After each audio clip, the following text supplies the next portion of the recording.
안녕하세요. 얼마 전 동생이 요즘은 이렇게 본인의 사연을 보내는 채널이 있다고 해서 구경을 하다가 제 이야기를 한번 보내봅니다. 저는 나름대로 해외파예요. 해외파라고 하기에는 외국에서 겨우 8살까지 살다 들어왔기에 반쪽짜리 해외파이긴 하지만요. 저희 아버지께서는 베트남에서 사업을 하셨고 저와 여동생 그리고 어머니까지 이렇게 네 가족은 오래전 베트남에서 함께 살았습니다. 어린 시절을 떠올리면 행복한 기억뿐이에요. 아버지께서는 커다란 리조트를 운영하셨는데 저희 가족의 숙소는 리조트 한켠에 있었어요. 정말 덥고 습하고 벌레도 많았지만 창문을 열면 바로 아름다운 바다가 보이고 해질녘 즈음 노을이 정말 눈부시게 예뻤던 곳이었습니다. 또래 친구들은 없었지만 연년생 동생이 있었기에 심심할 틈이 없었어요. 아버지께서는 항상 리조트를 돌보시느라 바빴고 어머니께서는 어린 시절 저희에게 크게 관심이 없으셨던 걸로 기억합니다. 저와 동생은 매일같이 리조트 이곳저곳을 쏘다니며 술래잡기, 숨바꼭질을 하고 놀았어요. 리조트 직원들은 모두 베트남 사람이었는데요. 간단한 한국어 회화를 할 줄 알았어요. 대부분의 손님들이 한국에서 오신 분들이었거든요. 그 중에서도 저와 가장 친했던 직원은 20대 초반 정도의 젊은 여자 직원이었어요. 저희가 머물렀던 집을 포함해 리조트 전체를 청소하고 관리하는 청소부였는데 리조트에서 일하는 직원 중 한국어가 가장 능숙했어요. 항상 저와 여동생에게 먼저 말을 걸어주고 시간이 날 때면 함께 놀아주기도 하고 여러 간식들을 챙겨주기도 하고 저와 여동생 모두 그 직원을 잘 따랐던 기억이 납니다. 그것에 매우 만족하며 지내던 저와 여동생 그리고 아버지와는 다르게 어머니께서는 베트남을 그리 좋아하지 않으셨어요. 습한 날씨와 틈만 나면 마주치는 벌레, 강한 햇볕까지 뭐 하나 마음에 드는 게 없다며 항상 툴툴대시기 일쑤였고 매일같이 밖을 쏘다니는 저와 여동생에게 정신이 사나우니 제발 집에만 있으라고 성질을 내시곤 했습니다. 동남아 음식은 본인의 입맛에 맞지 않는다며 요리사에게 한국 요리를 만들라 강요하시기도 했어요. 저희 가족의 음식을 만들어주던 요리사는 리조트에서 근무하는 직원이었는데 태어나 한 번도 한식을 만들어 본 적도 배워본 적도 없으신 아주머니셨어요. 그런 아주머니께서 어머니의 성화에 못 이겨 겨우겨우 미역국이나 김치찌개 같은 요리를 만들어 가져다 주시면 이 맛이 아니라면서 화를 내고 자리를 박차고 일어나 버리곤 하셨습니다. 참다 못한 아버지께서는 그렇게 한식이 좋으면 당신이 좀 만들어 보라며 아주머니가 당신이 하도 부탁하니 애써 만들어주신 건데 굳이 그렇게 무례하게 굴었어야겠냐 한마디를 하셨어요. 그러자 어머니께서는 기다렸다는 듯이 본인이 베트남에서 얼마나 불행한지 얼마나 한국으로 돌아가고 싶은지 울분을 토하셨습니다. 그런 말싸움은 날이 갈수록 잦아졌고 결국 아버지께서는 어머니의 한국행을 허락하셨어요. 다만 혼자서는 돌아갈 수 없고 저와 여동생을 데려가 돌보고 교육을 책임진다는 조건 하였습니다. 어머니께서는 몹시 기뻐하시며 캐리어에 짐을 싸셨어요. 콧노래를 부르시며 즐겁게 베트남을 떠날 준비를 하시던 어머니의 모습이 아직까지도 생생하게 기억납니다. 당연한 말이지만 저와 여동생은 베트남을 떠나고 싶지 않았어요. 한국인 핏줄에 한국어를 사용하긴 했지만 저와 동생은 한국에 대해 잘 알지도 못하고 그닥 관심도 없었습니다. 매일 바다 앞을 뛰어다니고 처음 보는 작은 동물, 물고기를 만나기도 하고 수영을 하기도 하고 항상 즐거운 일뿐이었던 곳을 왜 떠나고 싶었겠어요. 한국으로 가고 싶지 않다 떼를 쓰며 우는 저희들을 아버지께서는 다 너희를 위한 일이다. 분명 한국을 마음에 들어 할 거다. 이곳보다 훨씬 더 좋은 곳이라며 달래주셨습니다. 베트남을 떠나는 것 자체도 싫었지만 아버지와 헤어지고 어머니와 살게 된 것도 싫었어요. 앞서 말씀드렸듯이 저희 어머니께서는 저와 여동생에게 크게 관심이 없으셨거든요. 제 기억 속 어머니 모습은 항상 두껍게 화장을 하고 예쁜 옷과 액세서리로 본인을 치장하고 남들 눈에 본인이 어떻게 비쳐 보일지 어떻게 하면 본인이 가진 것을 더 자랑할 수 있을지 그걸 매사에 고민하시는 분이었어요. 어린 아이들은 본능적으로 엄마를 좋아하고 따르기 마련이잖아요. 그럼에도 불구하고 그 어린 나이에서부터 어머니와 함께 살고 싶지 않아 했다니 어머니께서 얼마나 저희에게 관심이 없으셨는지 대충 짐작이 가시겠죠. 그렇게 저와 여동생 그리고 어머니는 셋이서 한국에 들어오게 되었습니다. 너무 어렸을 적이라 자세하게는 기억이 나지 않지만 한국에 대한 첫인상은 춥다였어요. 제가 지내던 베트남 지역은 1년 내내 날씨가 몹시 따뜻했고 겨울이라고 부를 만한 기간이 없었어요. 물론 조금 쌀쌀해지기는 했지만 한국의 겨울처럼 눈이 펑펑 오거나 칼바람이 부는 일은 없었어요. 저는 한국에 들어온 후 태어나 처음으로 눈이 나는 것을 보았습니다. 아버지께서는 한국이 베트남만큼 좋은 곳이다. 너희도 곧 적응하게 될 거다 말씀하셨지만 저와 여동생은 한국 생활에 적응하는데 시간이 꽤나 오래 걸렸습니다. 일단 가장 큰 문제는 언어와 문화였습니다. 또래 아이들과 어울려 본 적이 없었으니 처음 학교에 입학한 후에 친구를 사귀는데도 큰 어려움을 겪었어요. 게다가 어렸을 적부터 꾸준히 한글을 접하고 주변에서 한국어를 듣고 사용해온 아이들과 다르게 저와 여동생은 언어 능력도 조금 부족한 편이었습니다. 햇볕에 잔뜩 그을려 어두운 피부에 한국말도 어눌한 저와 동생을 학교 친구들은 일명 튀기라며 놀렸고 저희 엄마도 동남아 사람이냐 너네 나라도 돌아가라면서 모진말을 하기도 했습니다. 요즘에서야 다문화를 존중하고 그런 다른 인종을 비하하는 것을 금기처럼 여기지만 제가 어렸을 적만 해도 동남아 혼혈 아이들에게 튀기라고 부르며 놀리고 괴롭히는 문화가 있었어요. 여러분은 이 단어를 들어보신 적이 있으신가요? 요즘 와서는 거의 사용되지 않는 말이기에 조금 생소하게 느껴지실지도 모르겠어요. 저와 동생은 혼혈이는 아니었지만 어린 아이들이 보기에는 꼭 그렇게 느껴졌던 모양이에요. 아무리 선생님께서 아이들에게 하지 말라 말씀을 하셔도 친구들의 괴롭힘은 끊이지 않았고 그렇지 않아도 낯선 곳에서 적응하기 힘들어하던 저와 여동생은 어머니께 학교가 가고 싶지 않다, 베트남으로 돌려보내달라 울며 떼를 썼습니다. 너네는 한국 사람이야. 한국 사람이 한국에 살아야지. 그런 후진 나라에 뭐하러 들어가려고 하니? 수준에 맞게 애들하고 어울려야 너네도 비슷한 수준이 되는 거야. 쓸데없는 소리 하지 말고 들어가서 공부나 해. 어머니께서는 정말 전형적인 공주님이었어요. 나이를 아무리 드셔도 소녀 시절에 머물러 있는 느낌이었달까요. 부잣집에서 외동딸로 태어나신 어머니께서는 어린 나이에 아버지를 만나 결혼을 했고 결혼 후 바로 아버지를 따라 베트남으로 출국을 하였습니다. 결혼 전에는 친정에서 친정 부모님의 수발을, 결혼 후에는 리조트에서 직원들의 수발을 받으며 평생 손에 물 한 방울 붙여본 적이 없으신 분이었어요.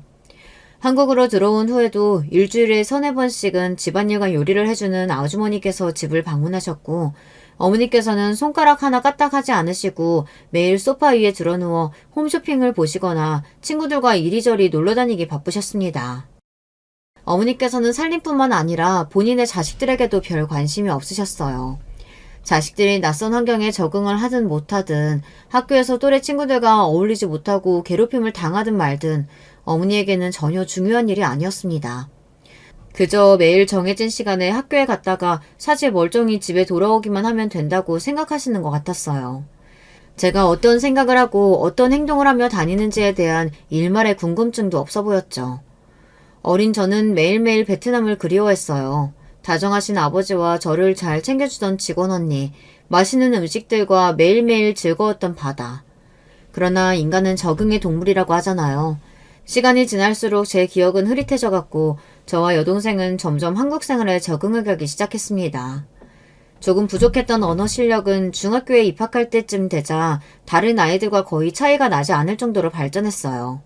처음엔 좀 어색하게 느껴졌던 한국 문화와 풍경도 6년여의 시간이 지나자 언제 그랬냐는 듯 익숙해지더라고요. 그런 환경을 버틸 수 있었던 것은 방학마다 찾아갔던 베트남의 영향도 컸어요. 여름방학, 겨울방학마다 저희는 베트남을 찾아 아버지와 시간을 보냈습니다. 처음에는 어머니께서도 함께 오셨지만 언제부턴가 저희만 보내기 시작하셨어요. 그때부터 저와 여동생은 아버지와 어머니의 사이가 예전 같지 않다는 것을 어렴풋이 느끼고 있었습니다. 아버지의 리조트는 매번 방학에 방문할 때마다 점점 규모가 커지고 화려해졌어요. 방문객이 많이 늘고 있었고 덩달아 아버지께서도 많이 바빠 보이셨습니다. 아버지께서는 저희에게 어머니 이야기를 거의 하지 않으셨는데요. 어느 겨울방학의 마지막 날 밤 잠에 들기 전 지나가듯 얘기를 꺼내셨어요. 처음 너희 엄마가 한국으로 가겠다는 말을 했을 때부터 이렇게 될 줄 알았다며 너희를 엄마 손에 떠맡겨서는 안 됐다면서요. 저는 눈을 감고 자는 척을 하고 있었고 여동생도 마찬가지였어요. 여동생도 눈을 감고 있었지만 맞잡고 있던 손이 미세하게 떨리는 것을 느꼈거든요. 그렇게 저희는 한국으로 돌아왔고 얼마 지나지 않아 어머니께서는 아버지와 이혼을 하게 됐다는 말씀을 하셨습니다. 니네는 나랑 아빠 중에 누구 따라갈래? 혹시나 해서 하는 말인데 엄마는 바빠. 같이 산다고 해도 잘 챙겨줄 여유 없어. 혼자서 지내야 돼. 저와 여동생은 모두 아버지를 따라가겠다고 말했어요. 어머니께서 저희들에게 제발 본인과 함께 가자고 사정사정을 해도 고민해볼 상황에 따라오지 말라고 티를 대놓고 내시니 선택은 당연히 한 가지뿐이었죠. 그렇게 어머니와의 짧은 한국 생활이 끝나고 저와 여동생은 할머니 댁에서 지내게 되었습니다. 어머니와 마찬가지로 아버지께서도 외동아들이셨어요. 그것도 조부모님께서 아주 늦은 나이에 얻은 귀한 늦둥이 장손이라고 하셨습니다. 그래서인지 할머니께서는 저와 여동생을 몹시 환영해 주셨고 딸들처럼 예뻐해 주셨어요. 할머니 집에서 지내게 된 후로 저와 여동생은 이전보다 몇 배는 더 행복하고 편안한 일상을 보내게 되었습니다. 어머니의 눈치를 볼 필요도 없었고 고민이 생겼을 때 털어놓고 도움을 받을 수 있는 보호자도 생기게 되었어요. 할머니께서는 항상 저와 여동생에게 관심이 많으셨어요. 뭐든 다 해주려고 하셨습니다. 어머니께서는 저희에게 한 번도 음식을 만들어준 적이 없으셨어요. 심지어 과일 하나조차 직접 깎아주신 적이 없었습니다. 그렇지만 할머니께서는 매 끼니를 본인 손으로 직접 만들어주셨어요. 도우미 아주머니께서 해주셨던 음식도 물론 맛있었지만 할머니께서 저희를 위해 직접 만들어주시는 음식은 훨씬 맛이 좋았습니다. 저와 여동생이 특히 좋아했던 것은 할머니의 떡볶이였어요.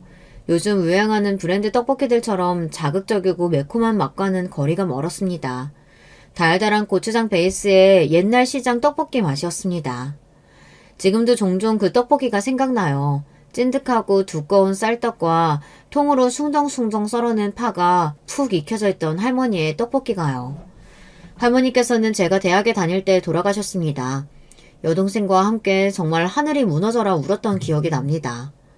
할머니 집에서 지내면서 또 한 가지 느꼈던 것은 아버지께서 생각보다 돈을 더 잘 버신다는 사실이었어요. 물론 베트남의 리조트는 정말 크고 화려하고 멋있었지만 어머니와 함께 살던 시절에는 아버지께서 부자라는 사실을 체감할 만한 일이 별로 없었거든요. 저와 여동생은 필요한 물건이 있어도 어머니께 쉽사리 말씀을 드리지 못했고 용돈도 받지 못했어요. 물론 고급 아파트에서 가정부 아주머니의 도움을 받으며 지내긴 했지만 어렸을 적에는 다른 친구들도 모두 그런 환경에서 산다고 생각했습니다. 할머니 댁에 가고 나서야 그런 상황이 그리 일반적이지 않다는 것을 알게 되었죠. 할머니 댁에서 지내는 동안 아버지께서는 생활비 명목으로 할머니에게 많은 돈을 보내주셨어요. 조부모님이 살고 계시던 집도 아버지가 마련해 주신 고급 빌라였습니다. 저와 동생은 가지고 싶은 것이 있으면 뭐든지 가질 수 있었고 먹고 싶은 것이 있으면 전부 먹을 수 있었어요. 하고 싶은 것, 배우고 싶은 것이 있으면 금액에 상관없이 다 할 수 있었습니다. 그때는 그런 것들이 당연하게 느껴졌고 그때부터 경제관념이 조금 느슨해졌던 것 같아요. 딱히 티를 내고 다니지 않았다고 생각했는데 주변 친구들은 제가 부유한 집 아이라는 것을 다 알고 있었어요. 입고 다니는 옷이나 가방들도 값비싼 것이고 항상 카드를 들고 다니면서 친구들에게 맛있는 것을 사주고 물건을 잃어버려도 대수롭지 않게 여기는 것을 보며 자연스레 눈치를 챘다고 하더라고요. 그 얘기를 듣고 나서야 스스로가 좀 경제관념이 없어 보였구나 하는 생각이 들었습니다. 저와 친하고 가깝게 지내는 친구들이야 곱게 자란 부잣집 딸이라 그런가 보다 생각했지만 저를 안 이쁘게 보는 친구들도 있었습니다. 저는 사람들과 어울리는 것을 좋아하고 활발한 성격이라 그런지 항상 반장 선거에 나갔어요. 고등학교 3년 내내 반장을 했습니다. 고등학교에 들어간 후 처음으로 맞는 체육대회에 반 친구들과 함께 단체 티셔츠를 맞추기로 했고 참여 신청을 받는데 신청하지 않는 아이들이 있는 거예요. 당시 저로서는 신청하지 않는 아이들이 모두 경제적으로 어려움이 있기에 그렇다고 판단을 내렸어요. 반장이었기에 충분히 그 아이들에게 단체 티셔츠를 사줄 만한 명목이 있다고 생각했습니다. 지금 와서 생각해보면 주제넘는 행동으로 보일 수 있었던 것 같아요. 도움을 받는 상대의 입장을 먼저 묻지도 않고 한 선행이었으니까요. 제가 아무리 좋은 마음에서 좋은 의도로 하고자 한 일이었더라도요. 당시 어렸던 저는 제가 공짜로 티셔츠를 사주겠다는데 싫어할 만한 이유가 전혀 없다고 생각했고, 실제로도 반 아이들은 제 앞에서 역시 반장이야 하며 모두 좋아하는 눈치였습니다. 그렇게 일이 잘 해결되었다고 생각했지만 나중에 그 아이들이 저에 대해 하고 다녔던 이야기를 듣게 되었어요. 자기가 잘 살면 얼마나 잘 산다고 사람을 거지 취급하냐. 항상 성격 좋은 척 나대면서 돈 자랑하는 거 아니꼽다. 처음 그 이야기를 듣고는 몹시 충격이었고 그 뒤로 성격이 조금 변하게 된 것 같아요. 모든 사람들이 친절을 베푼다고 해서 그 친절을 긍정적으로만 바라보지 않는다. 나를 좋아하는 사람이 있으면 나를 싫어하는 사람도 있기 마련이다. 지금에 와서는 참 당연한 말이지만 어린 제게는 나름대로 큰 상처로 남았던 말입니다. 이전까지는 매사에 적극적이고 나서기 좋아했던 성격이었지만 고등학교 졸업 후 대학에 입학한 후로는 사람들과 두루두루 어울리지 않게 되었어요. 부모님께서 이혼하신 뒤로 조부모님과 아버지께서는 저와 여동생에게 어머니에 대한 이야기를 전혀 해주지 않으셨습니다. 저와 여동생 또한 굳이 먼저 어머니의 이야기를 묻지 않았어요. 어머니께서 어떻게 지내시는지도 전혀 궁금하지 않았고 어머니 또한 저희에 대해 전혀 궁금해하지 않으실 거란 확신이 있었기 때문입니다. 비록 부모님 두 분 다 저희의 곁에 계시지 않았지만 조부모님께서 언제나 저희에게 큰 사랑을 베풀어 주셨기에 학창시절 내내 크게 빈자리를 느끼지 못했어요. 나중에서야 알게 된 사실이지만 어머니께서는 불륜을 저지르셨다고 합니다. 그것도 한국에 들어오자마자 시작해 몇 년간 수많은 남성들과 잦은 만남을 가지셨다고 해요. 어머니께서 만났던 남자들은 주로 젊은 나이에 반반한 외모를 가진 소위 말하는 호스트들이었대요. 속된 말로 말하자면 남자 꽃뱀들이었죠. 어머니께서는 아버지께서 베트남에서 피땀 흘려 버신 돈으로 한국에서 젊은 남자들을 만나며 호의호식하고 그것도 모자라 그 남자들에게 명품이며 차며 선물을 가져다 바치셨던 거예요. 그 사실을 뒤늦게 알게 되신 아버지께서는 바로 이혼을 하셨고 그래도 저와 여동생을 낳아주신 어머니에게 소송을 걸거나 위자료를 청구하지 않고 깔끔하게 끝맺음을 하셨다고 합니다. 그런 아버지께 어머니께서는 전혀 미안한 기색이 없으셨다고 해요. 애초에 저희에게 아버지와 어머니 중 누구를 따라갈 건지 물어볼 필요도 없었던 거죠. 유책 배우자였던 어머니께 양육권이 돌아갈 리가 없었으니까요.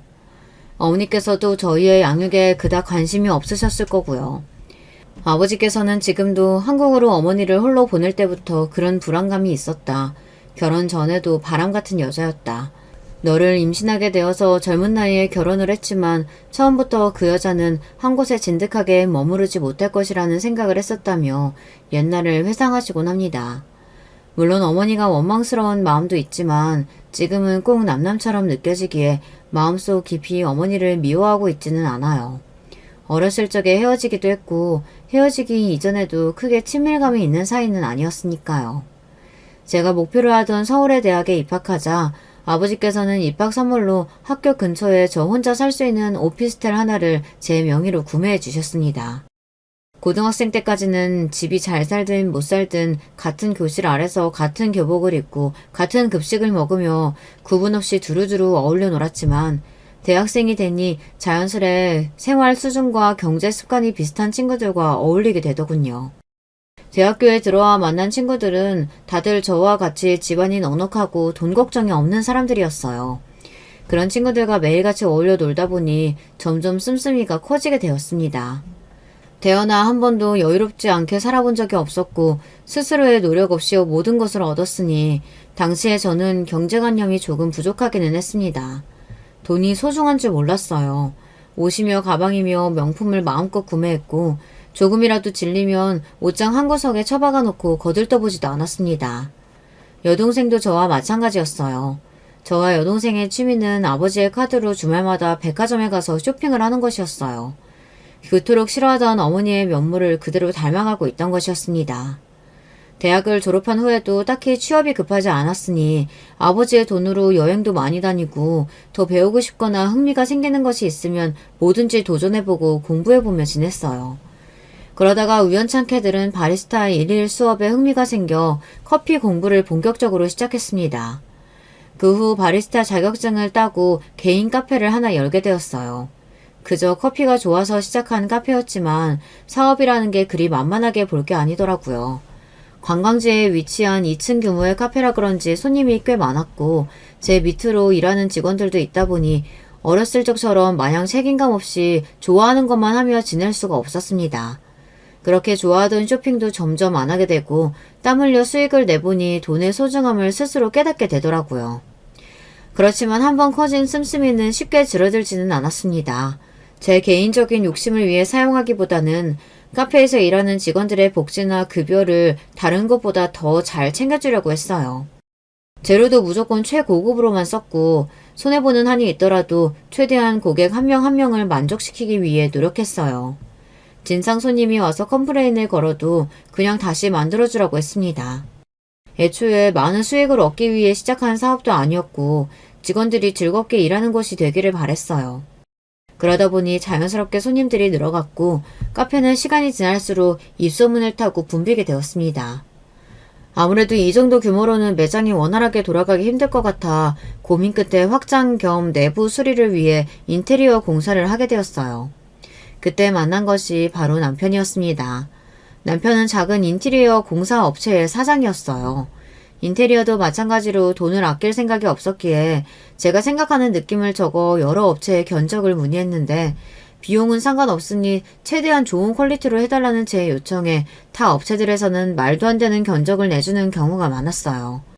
아무래도 호구 하나 제대로 잡았다는 느낌이었겠죠. 그렇지만 남편 회사는 달랐어요.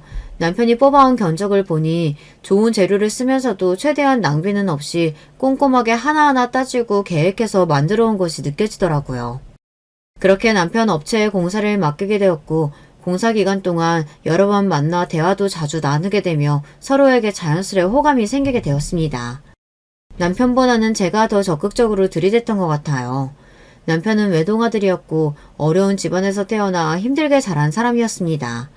아무 생각 없이 뛰어놀 나이부터 철이 일찍 들어 어려운 집안 형편에 조금이나마 보탬이 되기 위해 아득바득 정말 열심히 살아온 사람이었어요. 저와는 완전 정반대의 타입이었죠. 당시 제 눈에는 그런 남편이 참 멋있어 보였습니다. 남편과 만나며 남편 덕에 경제관념도 많이 잡히게 되었고 이런 사람이랑 결혼해서 살면 참 든든하고 좋겠다 싶었어요. 그래서 제가 먼저 결혼 이야기를 꺼냈습니다. 남편이 운영하는 인테리어 업체는 몹시 작은 규모였고 공사도 자주 맞는 편이 아니었기에 돈을 많이 벌지도 못했어요. 그렇다고 외모가 출중하게 잘났거나 집안이 좋은 사람도 아니었지만 전 그냥 남편이라는 사람 자체가 좋았던 것 같아요. 이 사람이다 하는 마음이 들었다고나 할까요?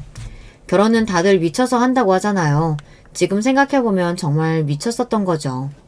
그놈의 콩깍지가 뭐라고 그때는 남편이 뭐라든 상관없이 다 좋았으니까요. 그렇게 결혼 약속을 한 후 처음으로 시부모님께 인사를 드리러 가게 되었어요. 외동아들의 어렸을 적부터 속 한 번 썩인 적 없던 착한 아들이어서인지 시어머님께서 남편을 아끼시는 게 눈에 보일 정도였습니다. 세상에 우리 아들 같은 남자가 어딨니? 넌 정말 남자 잘 만난 거다. 솔직히 마음 같아서는 장가 안 보내고 평생 내가 다리고 살고 싶을 정도야. 돈 잘 벌고 외모 잘난 게 뭐가 그렇게 중요하니? 사람은 됨됨이가 중요한 거야. 우리 아들 봐라. 인성되지, 능력 있지, 배포 크지. 대성할 사람인데 아직 빛을 못 본 것뿐이라니까. 당시 저는 남편에게 푹 빠져있기도 했고 처음 뵙는 시어머니께 잘 보이고 싶은 마음이 컸습니다. 처음 만나는 자리에서 제게 질문을 하시거나 저를 배려해 주시기는커녕 처음부터 끝까지 남편 얘기만 하시는 시어머니께 한마디 불만 없이 장단을 다 맞춰드렸어요. 남편은 민망해하며 우리 엄마가 좀 극성이다. 외동아들이라 그런 거니 네가 이해해달라며 이야기를 건넸고요. 전 그런 남편에게 내 눈에도 멋있는데 직접 낳아 키우신 어머니 눈에는 얼마나 멋있겠냐며 시어머니 말씀 전부 이해간다, 괜찮다 답해주었어요. 시댁에서는 집이라든가 혼수를 지원해주실 형편이 전혀 아니었기에 자연스레 신혼집과 혼수 모두 제 쪽에서 준비하게 되었습니다. 정확히 말하자면 저희 아버지께서 감사하게도 제게 지원을 해주신 것이었죠. 아버지께서는 제가 결혼한다는 소식에 몹시 기뻐하시며 신혼집으로 넓은 아파트를 사주셨어요. 남편에게는 차까지 선물해 주셨습니다. 남편뿐만 아니라 시어머니, 시아버지께도 예단을 엄청나게 해갔습니다. 시어머니께서는 돈이 중요한 게 아니다. 네가 이런 것들을 해온다고 내가 뭐 너한테 고맙다, 아쉬운 소리 할 줄 알았냐 하시면서도 예단을 거절하시지 않고 받으실 건 다 받아가셨습니다. 지금 와서 생각해보면 시어머니께서 그런 반응을 보이셨을 때 바로 결혼을 뒤엎거나 했어야 했는데 제가 너무 안일하기는 했어요. 저는 어렸을 적부터 결혼식에 대한 로망이 있던 사람이었어요. 그렇기에 얼마가 들든 상관없이 고급스럽고 휘황찬란한 호텔에서 꽃장식을 예쁘게 해놓고 식을 진행하고 싶었습니다. 그러나 제 이야기를 들으신 시어머니께서는 쓸데없이 너무 사치스럽다. 도대체 꽃장식 같은 걸 왜 해야 하냐. 동네 식장에서 하든 호텔 식장에서 하든 결혼식은 다 똑같은 거다. 필요 없는 곳에 돈 쓰지 말고 그 돈 아껴서 저축이나 해라. 핀잔을 주셨어요. 신혼여행도 마찬가지였습니다. 저는 당연히 유럽이나 하와이 등 휴양지 쪽으로 오래 다녀올 생각이었는데 시어머니께서는 신혼여행은 당연히 제주도로 가야 하는 것 아니냐며 한국 사람이 한국 관광지를 사랑해야지 어딜 외국을 나가냐. 너 외국 살다 와서 그런 거냐. 그러면 안 된다. 외국을 해야 된다. 여행 한 번에 매국노라도 된 것 마냥 구셨어요. 매사 참견이 너무 심하셨습니다. 남편은 그런 시어머니께 왜 그러시냐 하면서도 제게는 옛날 분이니까 네가 이해를 좀 해달라. 그리고 어머니 말씀이 틀린 것도 아니지 않느냐. 꼭 고급 호텔에서 결혼을 해야 하냐. 식장이 다 거기서 거기 아니냐. 그 돈으로 더 좋은 혼수 사도 되는 거 아니냐. 은근슬쩍 어머니 편을 들었어요. 게다가 신혼여행지도 본인은 영어도 못하고 비행기도 오래 타기 싫다면서 제주도 아니면 동남아로 가고 싶다고 하더라고요. 아예 저희 아버지가 계시는 베트남 리조트에 가자고 이야기를 했어요. 말로는 장인어른 모시고 휴가 보내면 얼마나 좋냐, 아버지를 위하는 척 했지만 딱 봐도 신혼여행에 들어가는 돈이 아까워서 그러는 것 같더라고요. 그런 남편에게 식장이며 신혼여행에 들어가는 돈 다 내가 낼 테니 더 이상 왈가왈부하지 말고 제가 원하는 대로 하자고 했습니다. 남편은 본인이 돈 때문에 이러는 것 같냐, 본인은 진짜 동남아가 더 좋다 열을 냈지만 막상 유럽으로 신혼여행을 떠나서는 그 누구보다도 즐거워 보였습니다. 비행기를 타고 가는 내내 제가 멀미를 더했으면 더했지 아주 멀쩡해 보였어요. 처음에는 남편이 매사 아껴 쓰고 알뜰살뜰 사는 게 참 좋아 보였는데 시간이 지날수록 너무 유난처럼 느껴지긴 했습니다. 남편은 정말 지독한 짠돌이였어요. 장을 보러 나가도 100원, 200원을 아껴 썼고 구멍이 난 속옷을 버리지 않고 계속 입었습니다. 저는 그런 남편에게 내가 사줄 테니 제발 그 속옷이며 양말이며 다 가져다 버려라 잔소리를 했지만 남편은 아직 멀쩡한 것들을 왜 버리냐며 달아서 해질 때까지 알아서 잘 입을 테니 신경 쓰지 말라고 하더라고요. 그래도 거기까지는 본인이 본인 물건 아낀다는데 그렇다 쳐요. 그런데 남편은 점점 제 행동이며 물건에까지 참견을 하기 시작했습니다. 남편은 말끝마다 저에게 부잣집 딸이라 그런가 개념이 없다라는 말을 달고 살았어요. 정확하게 말하자면 경제 개념이요. 남편은 제가 생각할 때는 전혀 사치가 아닌 소비도 전부 사치로 치부해버리고 저를 몰아세웠어요. 적어도 사치라고 한다면 명품 가방이나 비싼 차, 한 끼에 몇십만 원씩 하는 오마카세 정도는 되어야 하는 거 아닌가요? 남편은 겨울을 맞아 새로운 패딩을 사거나 오랜만에 만나는 친구들에게 좋은 식사 대접 한 번을 해도 모두 쓸데없는 소비라고 혀를 찼습니다. 저는 그런 남편에게 내가 돈이 부족하거나 없는 사람도 아니고 이왕 사는 김에 오래 쓸 수 있는 좋은 브랜드의 옷으로 사는 게 그렇게 문제냐. 그리고 오랜만에 만나는 친구 반가워서 비싼 밥 한 번 대접해 줄 수 있는 것 아니냐. 당신은 왜 그렇게 매사에 아깝다는 말을 달고 사냐 따졌지만 남편은 그런 제게 역시 부잣집 공주라 그런가 일반인들의 생각을 이해 못한다며 항상 비꼬기만 했습니다.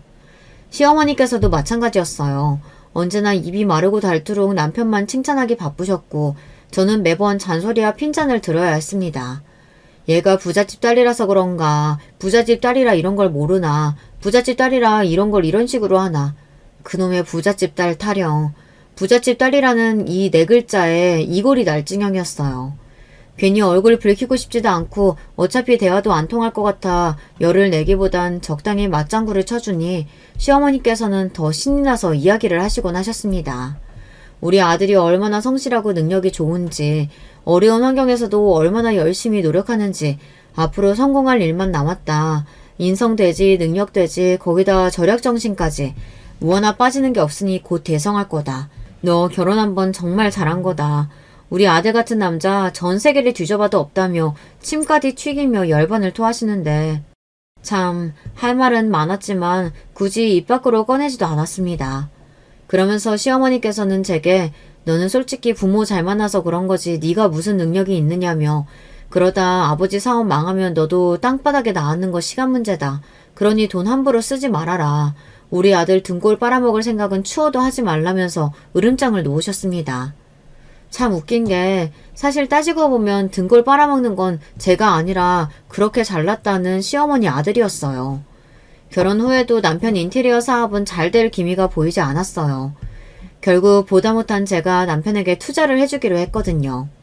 남편은 그 투자금으로 계약을 따냈다고 큰소리를 떵떵 쳤지만 나중에 알고 보니 그 돈으로 시어머니께 아파트를 사줬더라고요. 본인이 살고 있는 집이며 차, 게다가 본인 부모가 사는 집까지 전부 제 주머니에서 나온 돈이면서 어쩜 그렇게 뻔뻔할 수가 있었는지요. 그렇게 참다 도저히 이렇게는 못 살겠다는 생각이 들었어요. 그래서 결국 저는 남편에게 이혼을 선언했습니다. 투자금이며 당신 차며 전부 다 내놔라. 우리 이제 갈라서자 큰 소리를 치니 남편은 그제서야 태도를 싹 바꾸고는 갑자기 왜 그러냐. 내가 그동안 좀 심했다. 당신 같은 여자랑 결혼한 건 내 인생 최대의 행복이라며 비위를 살살 맞추기 시작했습니다. 시어머니도 마찬가지였어요. 남편에게 이혼 얘기에 대해 전해 들었는지 갑자기 우리 아가 하며 되지도 않는 칭찬들을 쏟아내시더라고요. 그 뒤로도 한동안 두 사람은 제 앞에서 항상 비위 맞추기 바빴고 솔직히 그 모습이 그닥 믿음직스러워 보이지는 않았어요. 사람이 어디 그렇게 쉽게 변하나요? 그렇지만 외국에 계시는 아버지께 이혼 소식을 알리면 걱정이 많으실 것 같기도 하고 그래도 내가 선택한 남편 시댁인데 이 정도면 참고 살만하겠다 싶어서 결국 이혼을 철회하게 되었습니다. 그러던 어느 날 아버지께 연락이 왔어요. 무슨 일이시냐 여쭤보니 한국에 들어오셨다고 하더라고요. 다름이 아니고 이제 국내에도 사업을 해보려고 한다. 강원도 쪽에 호텔형 펜션을 지을 생각인데 너네 남편이 인테리어 한다고 하지 않았냐. 계약을 남편한테 맡겨보는 게 어떻겠냐. 아버지께서 먼저 제안을 해오셨습니다. 굳이 거절할 것 없는 제안이기는 했어요.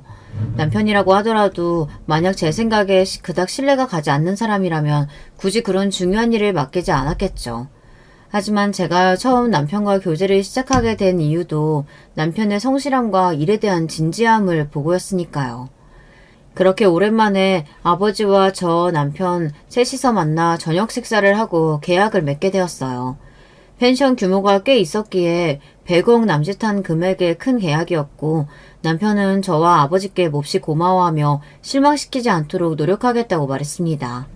태어나 이렇게 큰 금액의 계약은 처음 해본다며 이 일은 꼭 성사시켜서 앞으로 탄탄대도를 걷고 말겠다 기대에 찬 목소리로 말을 하는데 그렇게 아이처럼 신나하는 모습을 보니 그래도 조금 뿌듯하긴 했습니다. 그러다 사건이 터지게 되었어요. 그날도 평소처럼 카페에서 퇴근 후 집에 도착했는데 대문 앞에 제 옷들이며 가방들이 커다란 쓰레기 봉투 같은 곳에 담겨져서 아무렇게나 나와 있는 겁니다. 깜짝 놀라 도둑이라도 들었나 싶어 떨리는 마음으로 집 안에 들어섰더니 시어머니께서 미친 사람처럼 제 짐들을 마구잡이로 봉투에 넣고 계셨어요. 그런 시어머니를 보고 기가 막혀 지금 도대체 뭐 하시는 거냐, 집에는 어떻게 들어오셨냐 물으니 시어머니께서는 너 마침 잘 왔다며 빨리 짐 다 빼서 집에서 썩 나가라고 고래고래 소리를 지르셨습니다. 어머니, 갑자기 왜 이러세요? 집 비밀번호는 남편이 알려준 거예요? 그동안 이렇게 저 몰래 저희 집 왔다 갔다 드나드셨던 거예요? 내가 우리 아들 집 오겠다는데 왜 네 허락을 맡아야 돼? 애미가 아들 집 비밀번호 당연히 알고 있어야지. 참말 말고 빨리 와서 네 짐이나 싸라. 제가 왜 짐을 싸야 하는데요? 경찰 부르기 전에 당장 그만두시고 나가세요. 아니 이게 아직도 상황 파악이 안 되나 보네. 너 아직 소식 못 들었냐? 우리 아들 100억짜리 계약했단다. 그러니까 이제 너 같은 년 없어도 아무 문제 없다 이거야. 내가 우리 아들 언젠가는 대성할 거라고 했지? 네가 그깟 돈을 투자하면 얼마나 해줬다고 그동안 그렇게 유세를 떨었냐? 아주 이혼하겠다고 꼴값 떠는 통에 비 맞추느라 죽는 줄 알았다. 이제 너 같은 년 돈 필요 없으니까 당장 짐 싸서 나가. 시어머니 입에서 쏟아지는 말에 정말 황당하다 못해 어이가 없었어요. 알고 보니 그동안 제가 없는 틈을 타서 아침 저녁으로 저희 집에 드나드셨던 모양이더라고요. 게다가 남편은 저에 대한 불만을 전부 다 시어머니에게 일러바치고 있었습니다.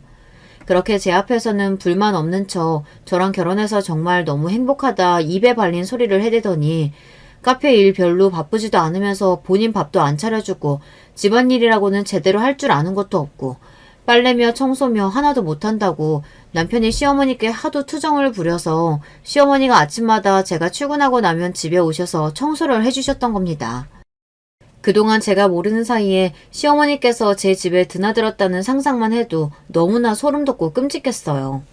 제 앞에서는 사랑꾼인 척 착한 척 다 하더니 뒤로는 시어머니한테 집 비밀번호까지 다 알려주고 내 일거수일투족 다 일러바치고 지들끼리 얼마나 내 욕을 했을까. 사람 쉽게 변하는 거 아니라는데 내가 진짜 미쳤었지. 저런 놈이 뭐가 좋다고 아버지께 부탁해가며 일을 맡겨줬을까. 별 생각이 다 들었어요. 바로 아버지께 전화를 걸어서 오늘 계약한 거 취소해요. 저 이혼하려고요. 도저히 이런 콩가루 집안하고는 못 살겠어요. 말씀드렸고 그렇게 전화를 끊으니 마침 남편이 엘리베이터에서 내려 당황스러운 표정으로 저와 시어머니에게 다가왔습니다. 아니 도대체 이게 무슨 일이야? 집 앞은 시어머니께서 꺼내놓으신 봉투와 제 물건들로 난장판이 되어 있었고 시어머니께서는 통화 내용에 어안이 벙벙해진 채로 남편에게 너 어제 계약했다는 거 얘네 아빠랑 한 거였냐? 왜 미리 말 안 했냐? 떨리는 목소리로 물으셨어요. 아마 남편이 제 도움을 받은 것이 자존심이 상해서인지 어머니께는 계약 상대에 대해 말을 안 했던 모양이더라고요. 남편은 시어머니의 물음에 조금 당황한 듯 말을 더듬으며 오늘 말하려고 했었다. 근데 이게 도대체 무슨 일이냐 어물쩍 말을 돌렸습니다. 보면 모르겠어? 니네 엄마가 너 100억짜리 계약했으니까 나 같은 건 이제 필요 없댄다. 그래서 내 짐 다 싸서 나가라고 이렇게 손수 봉투에 담아주신 거란다. 참 웃기지 않아? 이 집도 내가 시집 올 때 해온 건데 어딜 나가라고 해? 너 타고 다니는 차도 니네 엄마가 닳도록 메고 다니는 그 명품 가방도 다 내가 사준 거 아니야? 어쩜 그렇게 사람이 주제 파악도 못하고 욕심도 많고 앞뒤가 다를 수가 있어? 그래, 네 말대로 나 평생 부족한 거 없이 자라서 생각 짧고 경제관념도 없다. 그렇지만 너처럼 앞뒤 다르게 살진 않아. 남이 베푼 도움에 고마워할 줄도 알고 남한테 배울 줄도 알고. 근데 넌 뭐야? 가진 건 개뿔도 없으면서 매일 불평 불만. 솔직히 내 덕에 지금까지 얼마나 많이 얻었니? 집이며 차며 재산이며 심지어 공사 계약이며. 근데 이걸로도 만족이 안 돼? 뒤에서 너네 엄마랑 둘이 나 씹어대느라 얼마나 즐거웠어? 그렇게 불만 많았으면 차라리 나한테 이야기를 하지 그랬어. 내 앞에서는 그렇게 설설 기면서 다 맞춰주더니 뒤로는 어머니한테 하나부터 열까지 다 일러바치고 있었어? 참 한심하다. 그 나이 먹고 내가 당신 같은 인간 뭐가 좋아서 내 젊음이랑 돈 낭비하면서 같이 살았는지 모르겠다. 당장 이 봉투에 네 짐 싸서 나가. 그렇게 좋아하는 니네 엄마한테 도와달라고 하면 되겠네. 오늘부터 우리는 완전히 남남이야. 계약은 당연히 취소고. 제 말에 남편은 방방 뛰면서 시어머니께 당장 사과하라고 난리였고 시어머니께서는 그제서야 자기가 뭔가 오해를 했던 것 같다. 아무리 그래도 지난 세월 정이 있는데 이렇게 갑자기 이혼을 하는 게 말이 되냐. 내가 너무 들떠가지고 실수를 했다. 이제 와서 계약 다시 하려면 시간도 없고 공사도 차질 생길 텐데 한 번만 눈 감아달라. 다시는 이런 일 없게 하겠다. 앞으로 절대 찾아오지도 않고 아무 참견도 안 하고 말 그대로 죽은 듯이 살 테니 이혼만은 다시 생각해주라며 무릎을 꿇고 싹싹 빌더라고요. 저번에도 그러셨는데 제가 그 말을 어떻게 믿어요. 지금이야 어떻게든 상황 모면하면서 눈물 연기하면서 싹싹 빌겠죠. 하지만 또 변할 거잖아요. 안 그래요? 한 번은 실수여도 두 번은 실수가 아니죠. 저랑 그쪽 아들 이혼시키고 평소에 그렇게 찾으시던 경제관념 있고 알뜰살뜰 한 푼 두 푼 아껴 쓰는 며느리 들여가지고 잘 사시면 되겠네요. 제 말에 아니다. 이번엔 진짜 다르다. 정말 잘못했다. 한 번만 용서해달라. 모자가 쌍으로 얼굴에 철판을 깔고 싹싹 비는데 다 필요 없으니 내 물건들 전부 제자리에 갖다 놓고 이 봉투에 그대로 짐 다 싸서 나가라.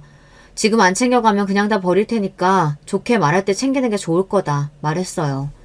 남편은 절대 짐 못 산다. 이렇게는 이혼 못하겠다 버티더니 제가 진짜로 물건들을 다 가져다 버릴 기세니까 그제서야 봉투에 담긴 제 물건들을 빼내고 하나씩 본인 물건을 챙기기 시작하더라고요. 일단 오늘은 갈 테니 진정되면 다시 이야기하자고 하는데 너란 인간이랑 다시 이야기할 생각 추워도 없고 얼굴 보는 것도 오늘이 마지막일 거다. 이혼 서류 보내면 도장이나 찍어 보내라 말하고 그대로 쫓아냈습니다. 그 뒤로 한동안은 어떻게든 제 마음을 돌려보려고 카페도 찾아오고 집도 찾아오고 별 난리를 치더니만 제가 너무 단호해 보였는지 나중에는 마음을 돌리기보단 뭐라도 더 뜯어내려고 머리를 굴리더라고요. 당연히 집이며 차며 전부 제가 결혼할 때 해왔던 것들이고 결혼 후에 같이 일해서 번 돈은 거의 모아놓지 않았어요. 재산 분할 같은 건 택도 없었고 시어머니의 자택 무단 침입 등 모든 상황이 제 쪽으로 유리하게 흘러갈 상황이었어요. 뭔가를 뜯어내기는커녕 잘못하면 위자료까지 엄청 물 것 같아 보이니 나중에는 또 그냥 조용히 이혼해 줄 테니 제발 위자료만은 안 내게 해달라고 빌더라고요. 그래도 한때는 결혼하고 살았던 사람인데 그런 구질구질한 모습 그만 보고 싶기도 하고 그런 푼돈 받아서 뭐 하겠나 싶어서 그냥 위자료는 받지 않고 합의 이혼해 주기로 했습니다. 하지만 그것과는 별개로 제가 그동안 남편 사업에 지원해 주었던 돈들은 다 돌려받을 생각이었어요. 지금 있는 회사 건물도 다 빼고 지금까지 투자했던 돈도 그대로 내놔라. 위자료는 안 받아도 그것들은 다 돌려받아야겠다 말하니 어떻게 그럴 수 있냐. 지금 당장 그렇게 큰 돈을 어떻게 마련하냐. 이렇게 급하게 회사 건물을 빼면 당장 어디로 가라는 거냐. 우는 소리 하는 남편에게 내가 신경 써줄 바 아닌 것 같은데 다음 주까지 짐 안 빼면 무단 점거로 고소할 테니 알아서 해. 이렇게 답해주고는 전화를 뚝 끊어버렸어요. 얼마 지나지 않아 남편은 기일에 맞춰 짐을 다 뺐지만 투자금은 돌려주기 어려울 것 같다. 법적으로도 투자 금액은 회수받지 못하는 거 아니냐 따져왔습니다. 저는 그 말에 또 한 번 기가 찼어요. 여러분들도 그러시겠죠. 제가 투자금이라며 해준 돈이 어디에 사용됐는지 뻔히 알고 계시잖아요. 그래, 네 말대로 투자금은 원칙적으로는 투자가 실패하든 성공하든 돌려받지 못하는 게 맞지. 근데 그건 내 투자금이 적절한 곳에 잘 사용됐을 때 얘기 아니야? 너 내가 준 돈 회사에 쓴 거 아니고 니네 엄마 직구해준 거 다 알고 있어. 그거 명백한 사기 아니야? 내 투자금으로 딴짓한 거잖아. 사기죄로 고소하고 투자금 반환 소송하기 전에 빚을 내서라도 원금 그대로 내 통장에 입금해놔. 어차피 내 돈이었으니 넌 손해보는 것도 아니잖아? 인미기고 뭐고 다 동원해서 네 회사 망하게 하는 수가 있으니까 생각 잘하고. 남편은 또 그제서야 상황 파악이 됐는지 덜덜 떨리는 목소리로 내가 잘못했다. 당신이 그걸 알고 있을 줄은 정말 몰랐다. 제발 시간을 좀 달라 빌기 시작했지만 저는 더는 들어줄 가치가 없다 생각해 전화를 끊어버렸어요. 만약 기일을 맞춰 돈을 보내지 않으면 정말 소송까지 갈 생각이었는데 어찌어찌 기간을 맞춰서 계좌에 입금을 하기는 했더라고요. 아마 빚을 낸 거였겠죠. 소송에 들어가게 된다면 그쪽도 변호사 선임 비용 등 돈 들어갈 곳이 많다고 생각했을 테고 소송 결과도 절대 본인에게 유리할 것 같지 않다는 판단이 들었을 거예요. 어찌되었든 돈을 어떻게 구해왔는지는 제 알 바가 아니었고 요구했던 조건을 다 맞췄으니 저와 남편은 그렇게 합의 이혼을 하게 되었습니다. 흔히 말하는 돌싱이 되었지만 저는 아직 젊은 나이라고 생각해요. 아이도 없고 다시 시작하기에 능력도 있고 시간도 충분하고요. 다만 한동안은 혼자서 마음 편하게 지내고 싶습니다.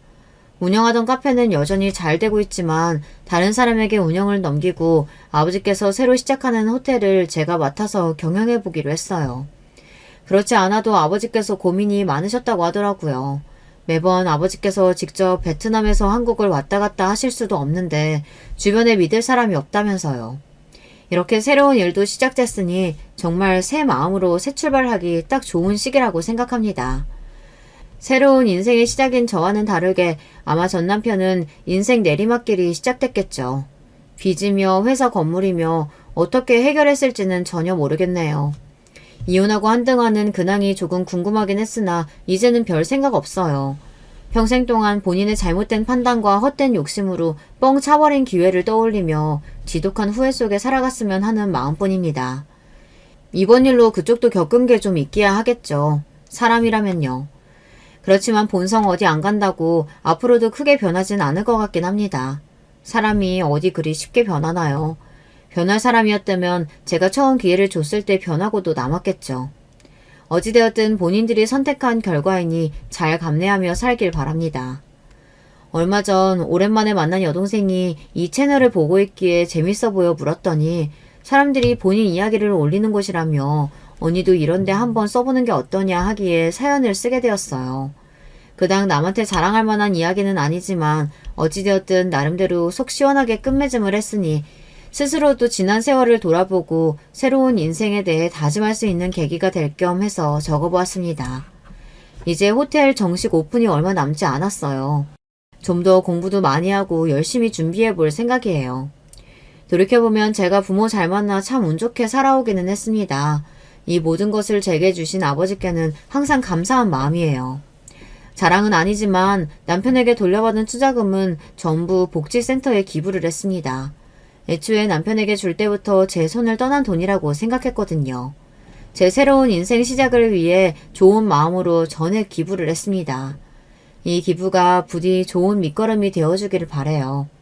앞으로도 제가 가진 것들이 당연하다 생각하지 않고 남들에게 더 베풀고 더더욱 겸손하게 살기 위해 노력하겠습니다. 아버지께 패기치지 않기 위해 일도 열심히 할 거고요. 여기까지 제 긴 이야기 들어주셔서 감사합니다. 여러분의 남은 인생에도 앞으로 더 좋은 일만 가득하시길 바랄게요. 안녕하세요. 저는 직장을 다니는 두 아이의 엄마입니다. 제 이야기를 들려드리고 싶어 사연을 씁니다. 저는 직장에서 남편을 만났습니다. 남편이 먼저 고백을 하여 사귀게 되었고 결혼까지 갔습니다. 상견례에서 시어머니는 저를 못마땅해 하는 티를 내셨습니다. 남편보다 제가 나이가 더 많다는 이유였지만 저는 상관없었습니다. 시어머니랑 살 거 아니라고 생각했기 때문이었죠. 그렇게 열심히 직장 생활과 신혼 생활을 보내다가 딸이 생겼습니다. 시대의 흐름에 따라 저는 퇴사를 했고 눈에 넣어도 아프지 않을 사랑스러운 딸이 태어났습니다. 시어머니는 첫째가 딸이라며 탐탁지 않아 하셨지만 남편은 딸을 품에 안고 감격에 젖어 울기까지 했습니다. 첫째가 태어나고 3년 뒤에 아들도 태어났습니다. 그때쯤 시어머니는 손주인 아들을 봐주시겠다는 명분으로 올라오셨습니다. 그러다 어느 순간 본인 집을 처분하시고 저희 집에 그대로 눌러앉으셨습니다. 시어머니와의 갑작스러운 합가 문제로 남편과 저는 크게 싸웠지만 결국 시어머니를 모시게 되었습니다. 갑자기 시작된 시집살이가 쉽지는 않았지만 그래도 해낼 수 있었습니다.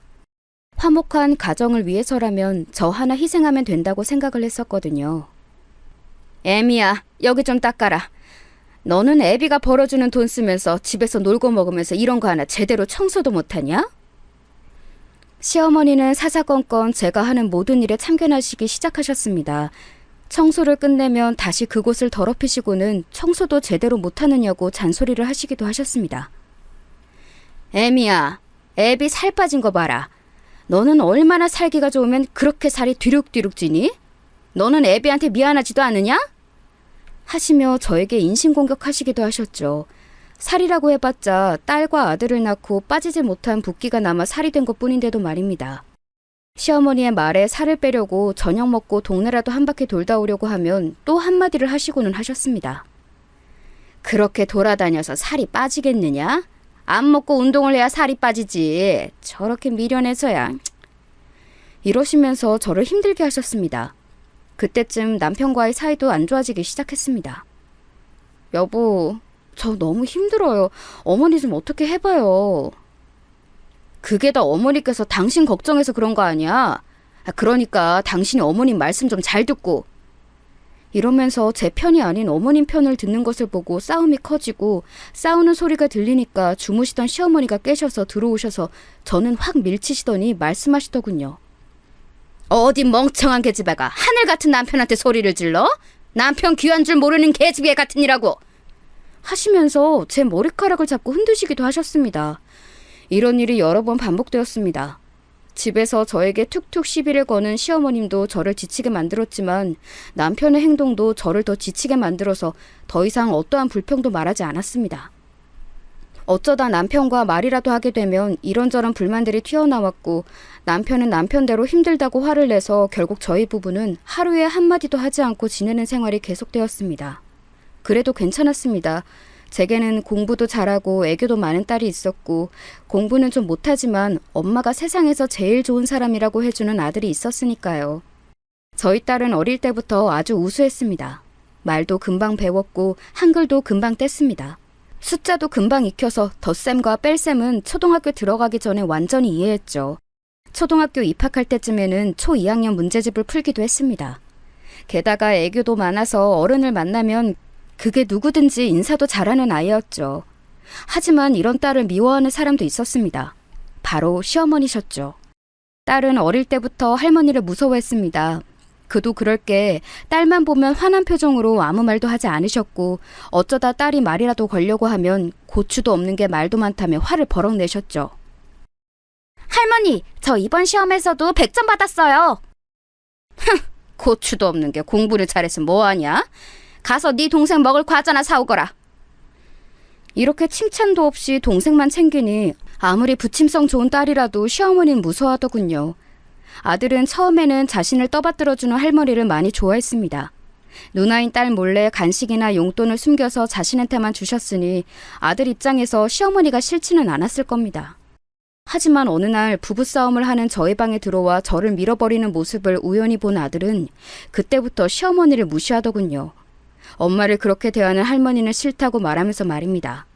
그러자 시어머니는 자기 손자가 자신에게 싫은 소리를 했다며 너는 애를 어떻게 키웠길래 준우가 저렇게 자랐느냐.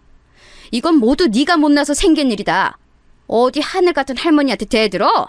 어서 준우 데려다가 할머니한테 잘못했다고 싹싹 빌게 하란 말이야. 라고 하시면서 저를 더 잡으셨지만 저는 상관없었습니다. 그 사건 이후로 아들이 저를 더 챙기기 시작했거든요. 물론 체육학원에 다니느라 집에 오랜 시간 함께 있지는 못했지만 못된 할머니가 엄마를 또 괴롭혔을까봐 학원에 도착하면 꼬박꼬박 전화해서 오늘은 무슨 일 없냐고 물어봐줬거든요. 이런 딸과 아들은 저에게는 정말 세상에 더없이 소중한 보물들이죠. 그렇게 시간이 흘러 딸이 고등학교 3학년이 되던 해에 남편이 갑자기 회사를 퇴사하고 사업을 하겠다며 노래를 부르기 시작했습니다. 물론 여러 번 제게 사업을 하고 싶다고 말을 하고는 했지만 우리 집에 그만한 돈이 어디 있느냐며 정신 차리라고 말했죠.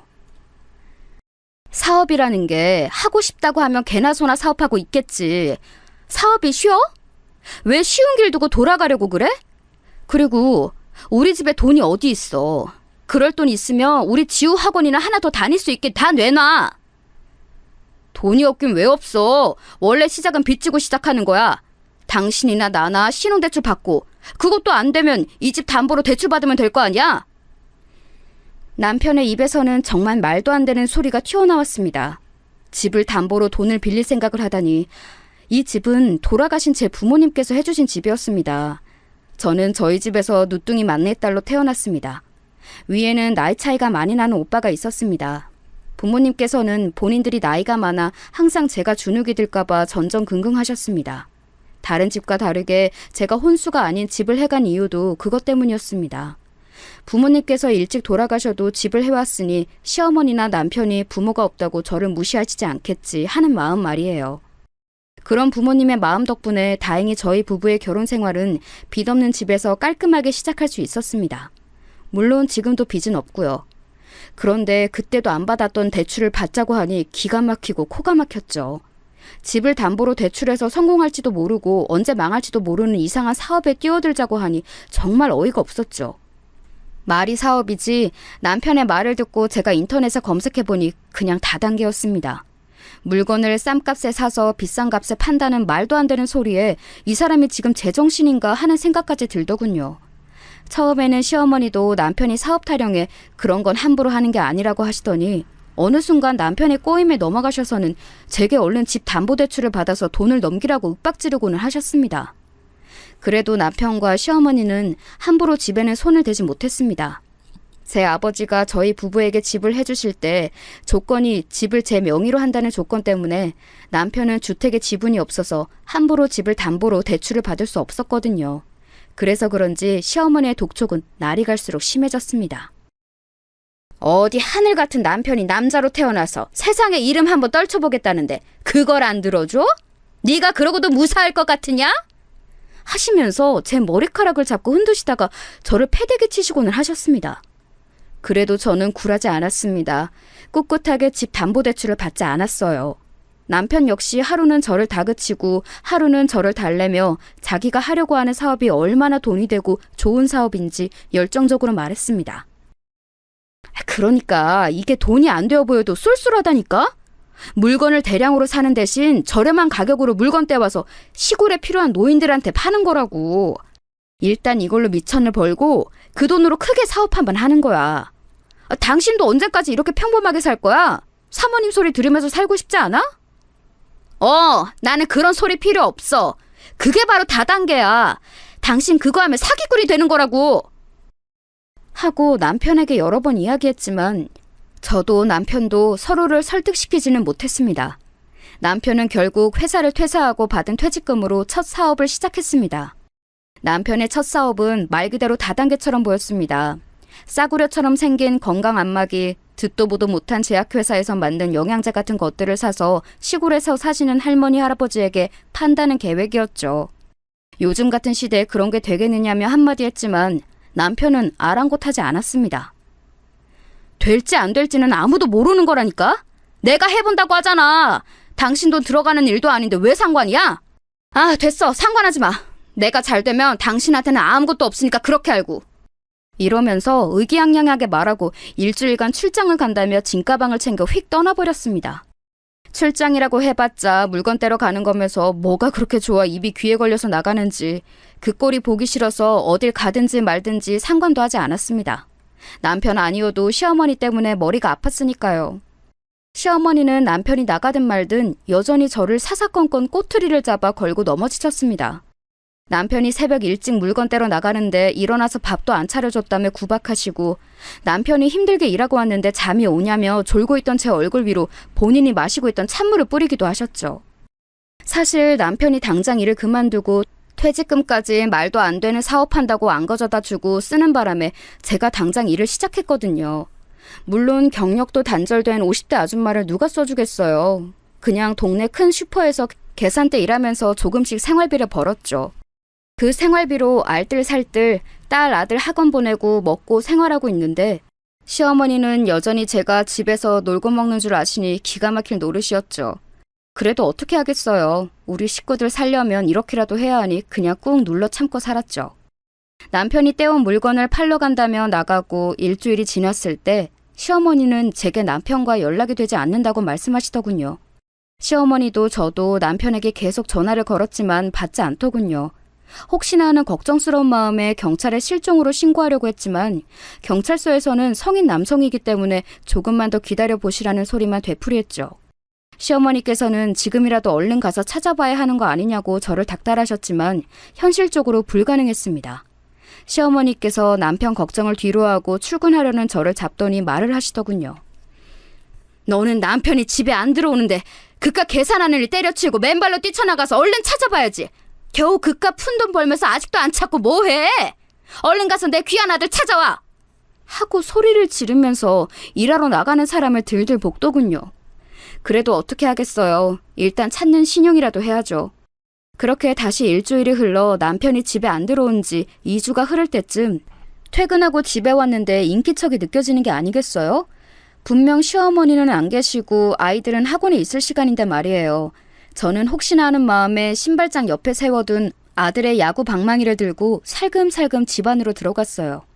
인기척이 느껴지는 주방으로 향하자 거짓골에 웬 남자가 냉장고 문을 활짝 열고 반찬이며 음식들을 정신없이 입안에 우겨넣고 있더군요. 저는 그 뒤에서 머리를 향해 야구 방망이를 내려치려고 하는데 돌아본 남자의 얼굴에 얼른 멈췄습니다.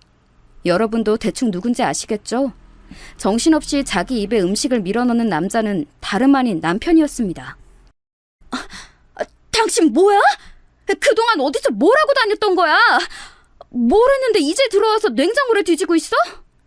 하고 날카롭게 소리를 치자 남편이 반찬 양념이 가득 묻어 번들거리는 주둥이에 손가락을 대고 조용히 하라는 듯이 쉬쉬거리더군요. 저는 그런 남편의 모습에 속에서 끓어오르는 화를 내리누르며 남편을 지나쳐 정수기에서 찬물을 한 잔 마시고 남편의 그런 한심한 모습을 더 볼 자신이 없어 화장실로 들어가 버렸습니다. 후에 밥을 다 먹은 남편이 말하기를 물건을 싼값에 팔고 트럭을 빌려주는 업체에서 그러지 말고 자신들과 동업을 하자고 했다더군요. 사장님, 우리 다 먹고 살려고 하는 거 아닙니까? 저희랑 동업하신 건 어떠세요?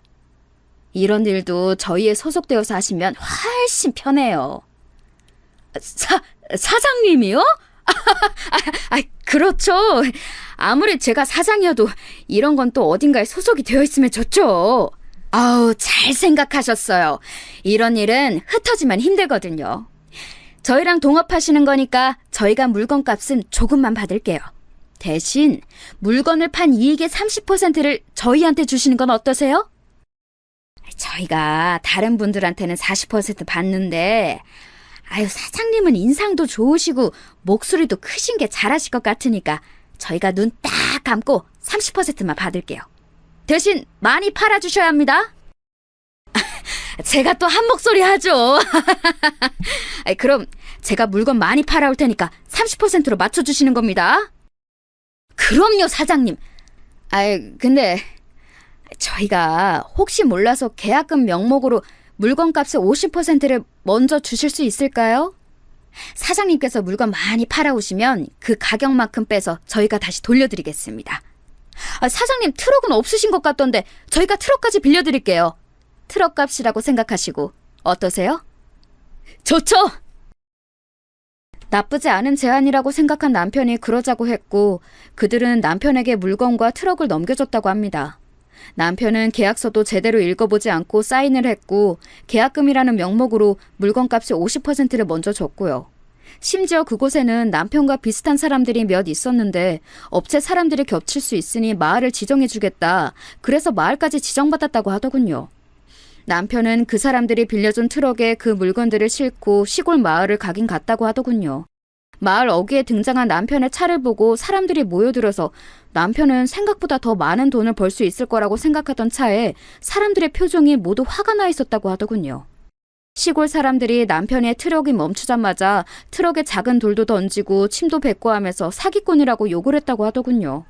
결국 남편은 돌고 돌아 다른 마을에도 가봤지만 상황은 비슷했고 결국 물건은 하나도 못 팔고 물건을 사고 트럭을 빌려줬던 업체로 돌아갔다고 해요.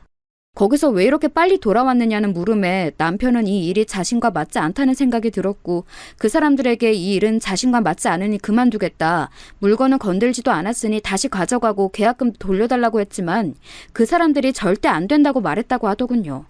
물건값을 싸게 줬으니 본인들도 손해라고 쓴 계약서에도 그렇게 되어 있다고 하며 계약서를 보여줬다고 해요. 남편은 그 업체 사람들한테 이런 게 어디 있냐며 길길이 날뛰었고 환불을 해주지 않으면 경찰에 신고하겠다고 했지만 씨알도 먹히지 않았고 오히려 남편을 잡아 때리려고 했다고 하더군요. 그래서 결국 남편은 물건도 돈도 모두 돌려받지 못하고 그곳을 도망쳐 나왔다고 합니다. 설상가상으로 오는 길에 핸드폰과 지갑도 도둑맞아서 밥도 제대로 못 먹고 어딘지도 모르는 곳에서 터벅터벅 걷다가 작은 파출소를 발견해 그곳에서 돈을 빌려 집까지 왔다는 한심한 이야기였습니다. 그 이야기를 듣고 시어머니께서는 남편에게 수고가 많았다며 울먹이셨지만 저는 속으로 차라리 잘 됐다는 생각이 들었습니다. 이렇게 고생을 했으니 사업을 하겠다는 소리를 쏙 들어갔을 거라고 생각을 했거든요. 근데 그게 아니었습니다. 그런 일이 있었으니 이번에는 다른 쪽으로 사업을 해보고 싶다는 말에 할 말을 잃어버렸죠. 엄마, 나는 아무래도 물건 파는 일은 적성에 안 맞는 것 같아. 나는 딱 시키고 지시하는 일이 좋아. 밑에서 일하는 직원보다는 사장 체질이야. 이런 남편의 말에 시어머니도 처음에는 반대하셨습니다. 워낙 고생하고 와서 그런지 남편의 몰골이 못 봐줄 정도였거든요. 하지만 그 팔랑귀가 어디 가겠어요? 결국 또 남편의 말에 홀라당 넘어가서 또 사업하겠다는 남편을 응원해주고 있더군요. 그래, 우리 아들은 그런 일은 안 어울리지. 그런 일은 사람 상대하고 돌아다니는 힘든 일인데 우리 아들 같은 인재가 그런 일을 하면 되나? 이 엄마가 응원해줄 테니까 다른 일 한번 찾아보자.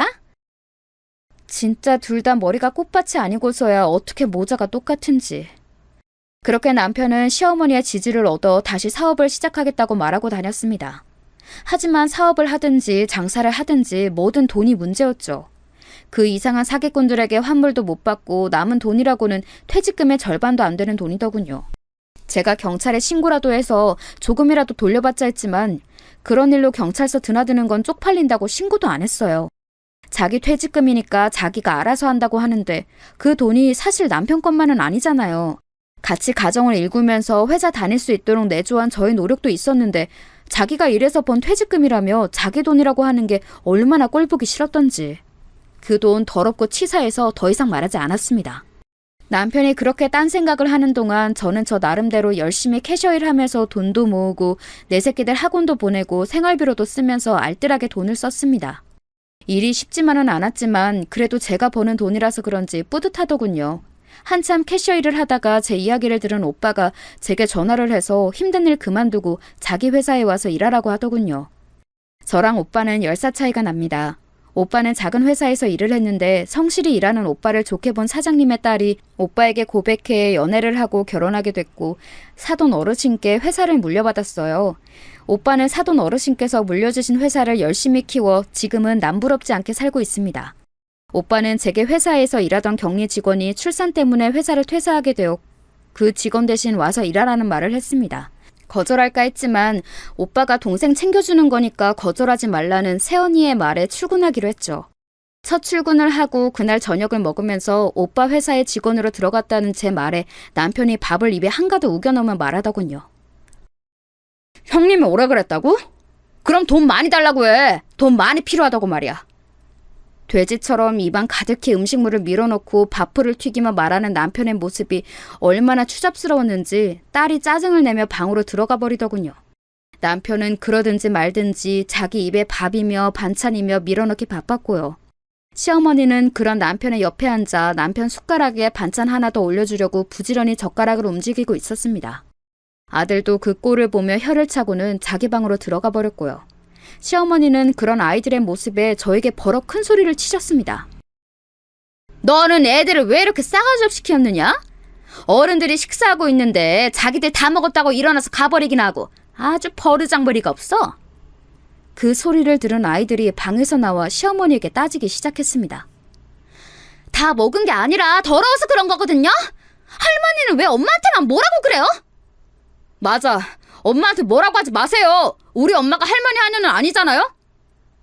뭐야? 저 고얀 것들이. 이것들 당장 이리 와. 아주 머리끄덩이네 그냥. 아이들의 말을 들은 시어머니는 당장이라도 아이들에게 달려들 것처럼 자리에서 일어나 다가갔습니다. 저는 아이들에게 가는 시어머니의 허리를 끌어안아 붙잡으며 말했습니다. 너 당장 이거 안 나? 내 당장 저 버르장머리 없는 것들 아주 혼을 낼 거야. 어머니야말로 그만하세요. 아이들 말 틀린 거 하나 없어요. 언제까지 제가 참아드릴 수는 없어요. 아이들 건들기만 하세요.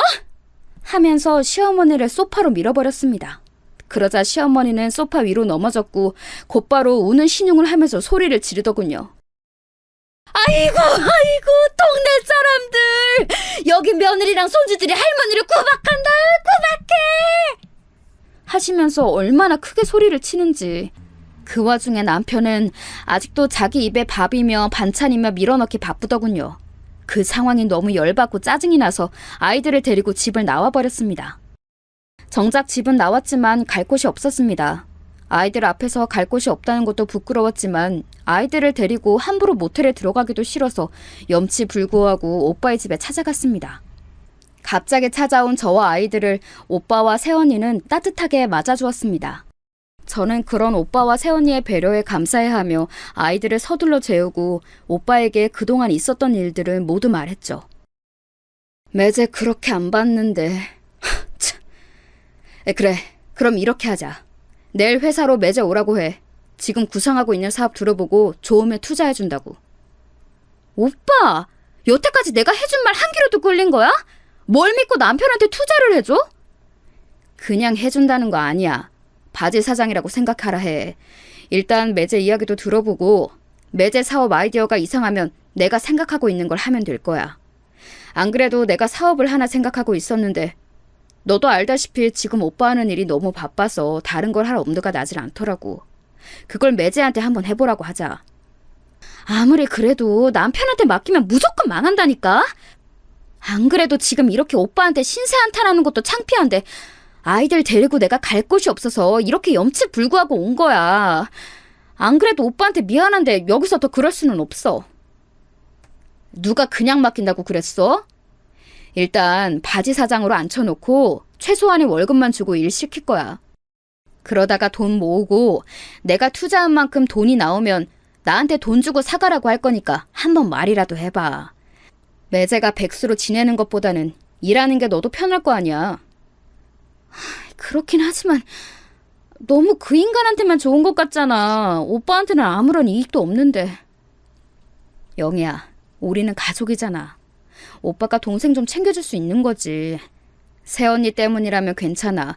너희 새언니도 찬성한 일이야.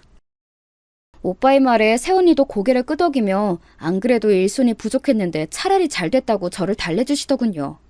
결국 저는 오빠와 언니의 설득에 넘어가 오빠의 말대로 다음날 남편에게 전화했고 남편은 좋다고 제 전화를 받고 한 걸음에 회사로 오더군요. 오빠는 저를 불러 사장실에 남편과 저를 나란히 앉히고는 말했습니다. 매제, 영희한테 이야기는 들었어. 그런 일은 사기꾼들이 많으니까 하지 말고 내가 생각하고 있는 사업이 있는데 바지 사장으로 한번 일해보겠어? 그럼요, 형님. 시켜만 주신다면 제가 열심히 해보겠습니다. 그래. 대신 투자도 내가 하고 아이디어도 내가 냈으니까 자네한테는 최소한의 월급만 지급할 거야. 대신 그 돈 열심히 모아서 초기 투자 비용만 나한테 넘기면 완전히 독립시켜줄게. 어때? 이 조건으로 할 수 있겠어? 남편은 오빠의 말에 잠시 머뭇거렸지만 투자도 해주고 좋은 아이디어도 주겠다는 조건을 거부할 수는 없었는지 알겠다고 하더군요. 오빠는 바로 그 자리에서 변호사와 세무사를 불러 남편과 조율을 했습니다. 남편과 오빠는 각각 한 장씩 계약서를 받아들었고 그날로 저와 아이들은 다시 집으로 들어갔습니다. 고양 것들. 안 들어올 것처럼 나가더니 여기는 왜 들어왔느냐? 시어머니는 저와 아이들에게 계속 시비를 거셨지만 저는 도리어 시어머니에게 따졌습니다. 나가라면 어머님께서 나가셔야죠. 이 집은 돌아가신 제 부모가 제 앞으로 해준 제 집이에요. 아시겠어요? 제 말에 시어머니는 뒷목을 잡으면서 쓰러지는 신용을 했습니다. 저는 그 모습을 무시하고 방으로 들어갔죠. 시어머니에게 처음으로 되돌아보는 거라서 심장이 두근거렸고 당장이라도 시어머니께서 방문을 열고 들어와 저를 구박하실까 봐 걱정이 됐습니다. 하지만 그 걱정이 무색하게도 아무런 일도 일어나지 않았어요. 그때부터 저는 시어머니에게 할 말은 하고 살았습니다. 일 다닌다고 돌아다니지 말고 얼른 들어와서 밥도 차리고 집안일도 해야지. 어쩜 너는 애가 부지런하지 못하니? 저는 일하느라 그렇죠. 어머님께서는 하루 종일 집에 있으시면서 뭐 하시고 저한테 그러세요? 어머니, 이렇게 저 구박하실 거면 이 집에서 나가주세요. 이러면 아무 말도 못하고 얼굴만 벌겋게 변해서는 씩씩거리다가 방으로 들어가 문을 쾅 닫고 나오시지 않으셨습니다. 그 모습을 보며 왜 더 빨리 이러지 못했나 후회가 되더군요. 이 집도 저희 부모님이 해주신 제 것이고 시어머니가 먹고 마시는 모든 게 제가 번 돈으로 사는 것들인데 왜 그동안 참고 살았는지. 오빠는 자신의 회사 건물에 비어있는 방을 투자 명목으로 남편에게 빌려줬습니다. 사무실이 생긴 남편은 곧바로 사업자 등록을 하고 부랴부랴 사람들을 구해서 정말 일을 시작했습니다. 남편은 처음에는 열심히 하는 듯 했습니다. 오빠가 매일매일 들러서 장부나 진행된 상황을 검사했기 때문에 더 그랬죠. 그러다가 오빠 일이 바빠져서 하루에 한 번 확인하던 게 3일에 한 번, 일주일에 한 번씩 점점 줄어드니까 금방 나태하게 변했습니다. 이게 다 직원들을 위한 거야. 당신도 아무리 당신 오빠가 사장이지만 잘하고 있나 감시하면 일이 안 되잖아? 내가 집에서 이렇게 있는 게 직원들한테는 하나의 복지라니까? 입으로 뱉는다고 다 말은 아니라고 하더니 저게 말인지 방귀인지 저는 그 모습을 보면서도 꾹 참았습니다. 당장 저 인간과 이혼을 할 것도 아니고 오빠랑 새언니가 남편에게 기회를 줬으니 저도 기회를 줘야겠다는 마음이었습니다. 아이들도 있으니 쉽게 이혼을 하겠다는 결정을 내릴 수도 없었고요. 아무래도 안 되겠어. 온전히 내 것이 아니라서 더 그러는 것 같아. 내가 아무리 열심히 일해도 투자는 형님이 하셨으니까 형님이 다 가져가시잖아? 여보, 우리 이 집 담보대출 받고 우리 신용대출 받아서 얼른 투자금 드리는 건 어때?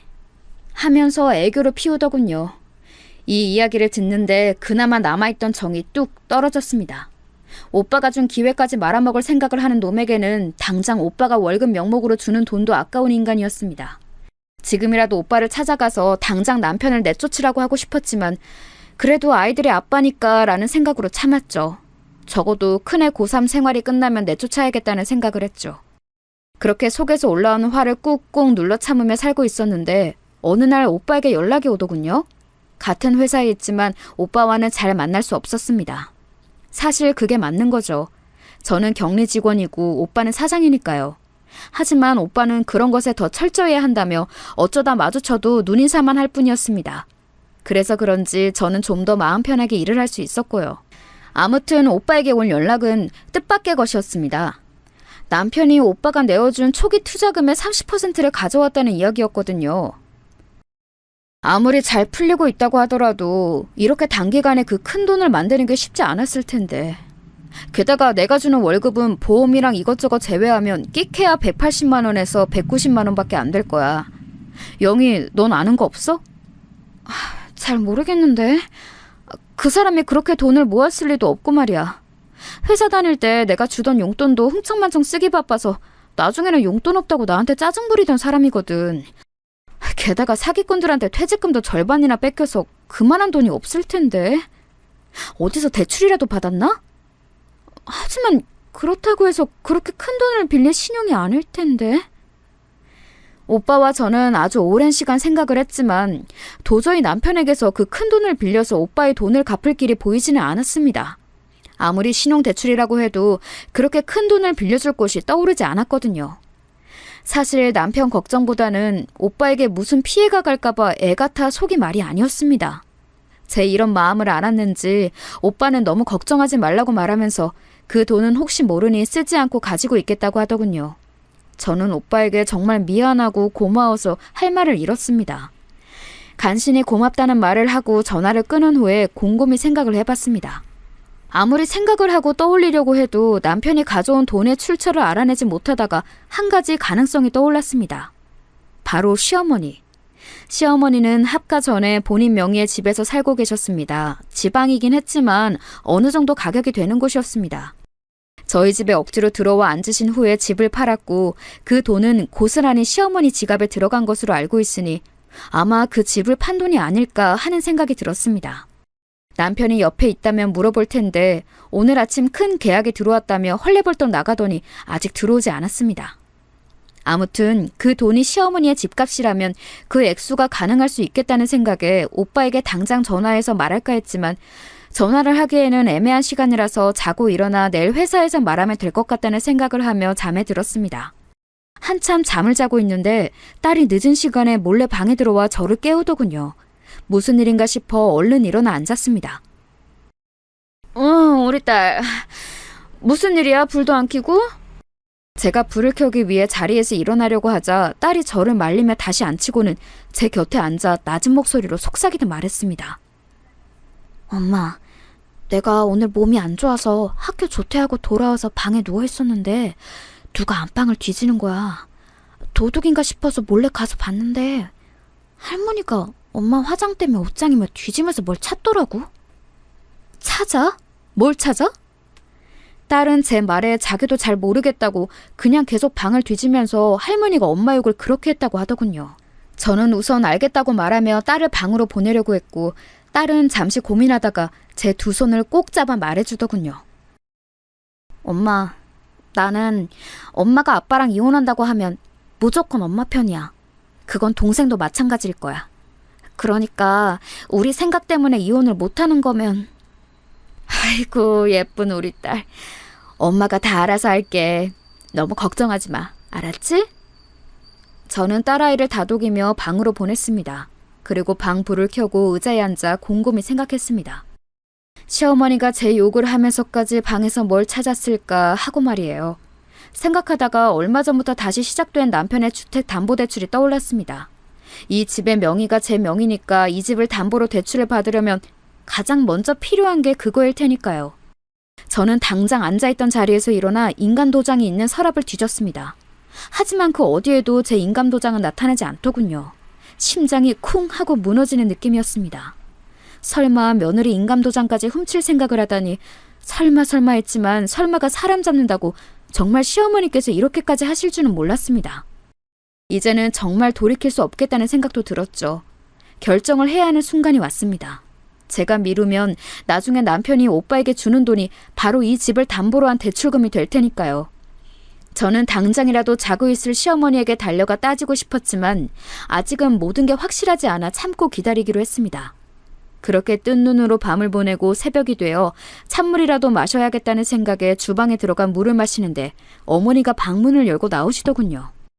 시어머니는 저와 눈이 마주쳤음에도 아무렇지 않게 화장실로 들어가셨습니다. 그 뻔뻔한 모습을 뒤로 하고 저는 시어머니가 사용 중인 작은 방으로 들어갔습니다. 인감도장은 작아서 작정하고 숨기면 찾는 게 쉽지 않고 시간도 오래 걸릴 테니 시어머니에게 다 알고 있으니 내놓으라고 하는 방법이 제일 쉬워 보였습니다. 당장이라도 집을 뒤집어 엎고 싶었지만 그런 마음을 애써 누르며 시어머니의 방을 나와 제 방으로 돌아갔습니다. 오빠와 상의를 해봐야겠다는 생각에 오빠에게 출근하고 잠깐 보자는 문자를 남겼습니다. 출근 후 오빠와 이야기했습니다. 오빠는 제 말에 고개를 끄덕이고는 일단 알아보라고 말을 했습니다. 그러고는 조심스럽게 제게 물어보더군요. 매사랑은 어떻게 할 거니? 이혼해야지. 이혼. 딸의 지지도 있었고 이제는 정말 돌이킬 수 없다는 생각이 들었습니다. 오빠는 간결한 제 말에 고개를 끄덕이며 어려운 일이 있으면 도와줄 테니까 언제든지 말하라고 했습니다. 사실 저는 그동안 오빠가 조금 어렵게 느껴졌기 때문에 오빠에게 도움을 구할 생각은 하지 못하고 있었습니다. 저와 오빠가 나이 차이가 크게 나기도 했고 부모님이 돌아가시고 나서는 오빠가 너무 바빠 서로 대화할 시간도 많지 않았거든요. 하지만 최근 들어 모든 상황이 힘들게 돌아가는 저를 생각해주고 다독여주는 오빠의 모습에 제가 너무 오빠를 밀어냈던 게 아닐까 하는 생각도 했습니다. 오빠는 이런 제 마음을 아는지 모르는지 잘 아는 변호사님을 소개해 주었고 저는 변호사님을 만나 그동안 있었던 모든 이야기를 했습니다. 변호사님은 제 이야기를 듣더니 인감도장이 있다고 해서 바로 뭘 할 수 있는 것은 아니며 그동안 제가 겪은 일들만으로도 충분히 이혼 소송에서 이길 수 있다고 이야기를 해주셨습니다. 저는 변호사님께 들은 이야기와 오빠의 지지에 힘입어 그날 저녁 집에 들어가 시어머니께 따지기 시작했습니다. 어머니, 저번에 제 방 뒤져서 제 인감도장 가져가셨죠? 이미 다 알고 있어요. 그건 명백한 도둑질이에요. 제 도장 돌려주세요. 도장은 무슨 도장? 내가 언제 네 방을 훔쳤다는 거냐? 너 이제 내 아들이랑 헤어져. 이혼해라, 이혼해. 아주 시어머니 알기를 개떡같으로 알다니. 나는 너 같은 며느리 필요 없다. 썩 꺼져. 꺼지는 건 제가 아니고 어머니시죠.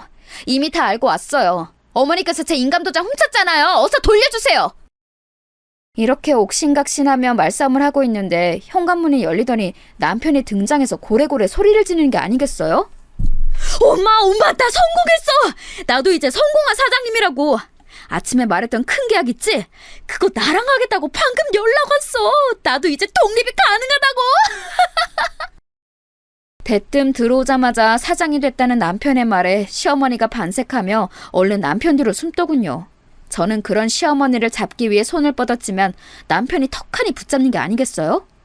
저는 얼른 노선을 바꿔서 남편에게 따지기 시작했습니다. 사장 같은 소리 하네. 당신 내 인감도장 어쨌어? 어디 뒀냐고? 인감도장? 나는 그거 모르는 일이야.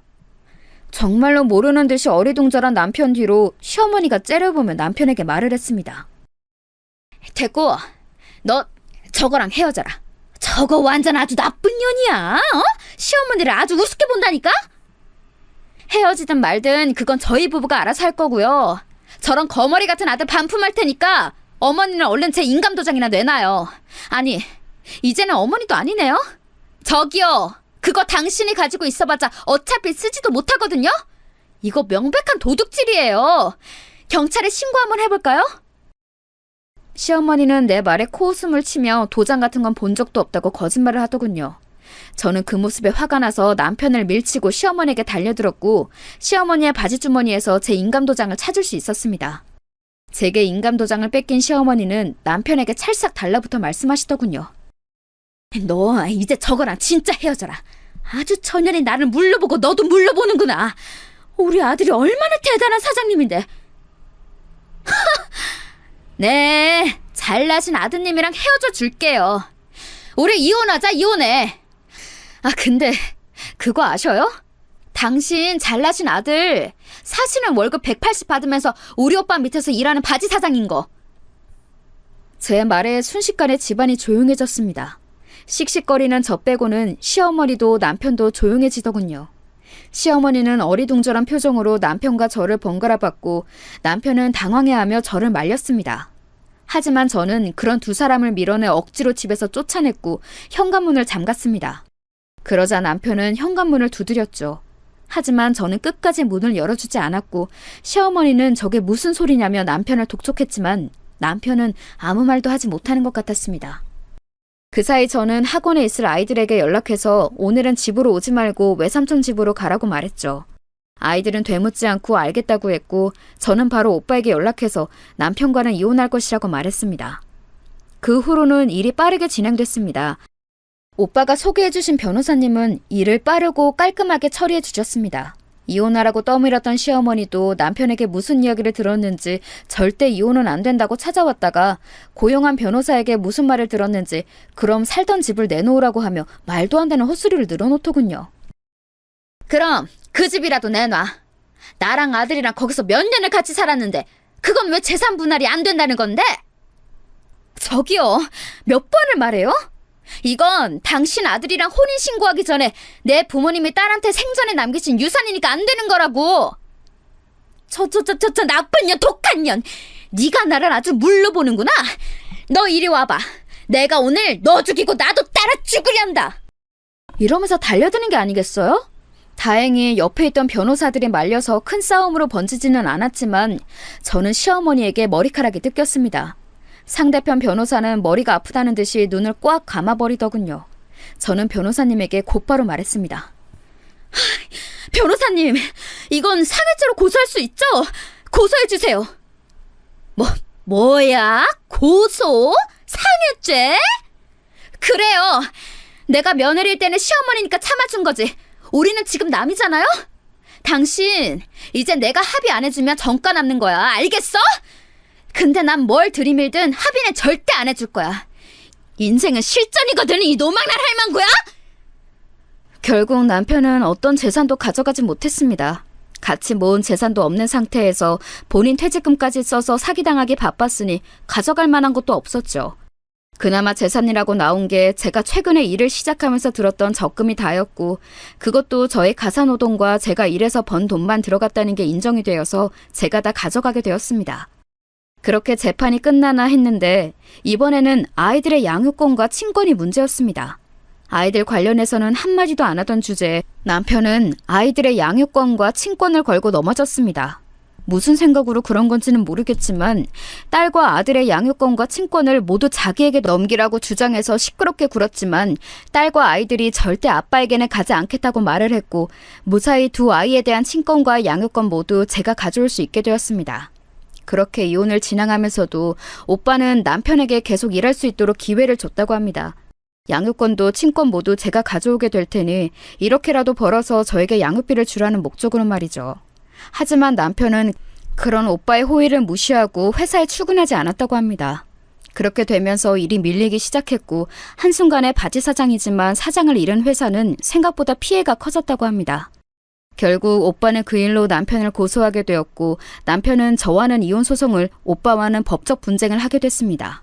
저는 오빠 부부에게 미안해져서 안절부절 못했지만 저의 마음을 알았는지 오빠 부부는 걱정하지 말라고 제가 나쁜 게 아니라 남편이 나쁜 거라고 위로까지 해주었습니다. 이혼 소송은 결국 이혼 판결이 났고 아이들도 모두 제가 데려오게 되었습니다.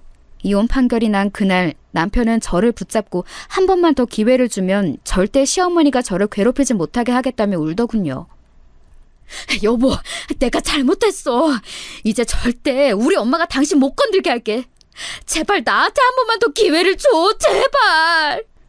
그러게, 내가 어머님 때문에 힘들다고 했을 때 참으라고만 하지 말고 어머님을 말려줬으면 얼마나 좋았겠어? 이제 기회는 없어. 그동안 나랑 오빠가 줬던 기회를 뻥 하고 차버린 건 당신이니까. 애들 양육비나 밀리지 말고 줘. 알았어? 제 말에 남편은 제발 한 번만 더 기회를 달라고 울고불고 매달렸지만 그런 일은 절대 없을 거라고 말하며 그 자리를 벗어났습니다. 후에 오빠에게 듣기로는 오빠에게 줬던 투자금의 30%가 저의 예상대로 시어머니의 집을 판 돈이라서 이제 전 남편이 된 그 사람과 시어머니는 좁고 낡은 원룸에서 같이 산다고 하더군요. 전 남편이 오빠에게 와서 그 30%라도 돌려줄 수 없느냐고 물어봤지만 남편이 제대로 일하지 않아 생긴 피해가 커서 오히려 남편 쪽에서 오빠에게 돈을 더 줘야 하는 상황이라고 해요. 하지만 오빠는 그간의 정과 우리 아이들의 아빠라는 이유로 눈 감아주고 있는 거니까 그렇게 알라고 하며 내보냈다고 하더군요. 듣기로는 다시 회사에 들어가려고 알아보고 있다고는 하는데 나이도 많고 경력도 애매한 전 회사에 피해를 줘 재판까지 다녀온 사람을 뽑겠어요? 그나마 오빠가 합의를 해줘서 처벌은 없었던 거지 합의를 안 해줬으면 어떻게 됐을지 모르겠다고 하더군요. 저는 끝까지 시어머니와 합의하지 않았습니다. 계속 진행 중이지만 이혼 조정을 하는 과정에서 그런 일이 있었으니 제가 끝까지 합의를 안 해주면 전과가 남겠죠. 저는 변호사님에게 절대 합의 이사가 없다는 걸 알리고 모든 것을 변호사님에게 넘겼습니다. 변호사님 통해서 듣기로는 시어머니 본인도 절대 합의 안 하겠다고 했다는데 모르는 일이죠. 아무튼 그 뒤로 전 시어머니나 전 남편에 대한 이야기는 더 이상 듣지 않으려고 노력했습니다. 저는 그렇게 제 마음의 평화를 찾았습니다. 아이들도 처음에는 아빠랑 할머니가 없다는 것에 조금 어색해했지만 오히려 지금이 남편과 할머니가 있을 때보다 편해 보였습니다. 이렇게 저의 이야기는 끝입니다. 읽어주셔서 감사합니다.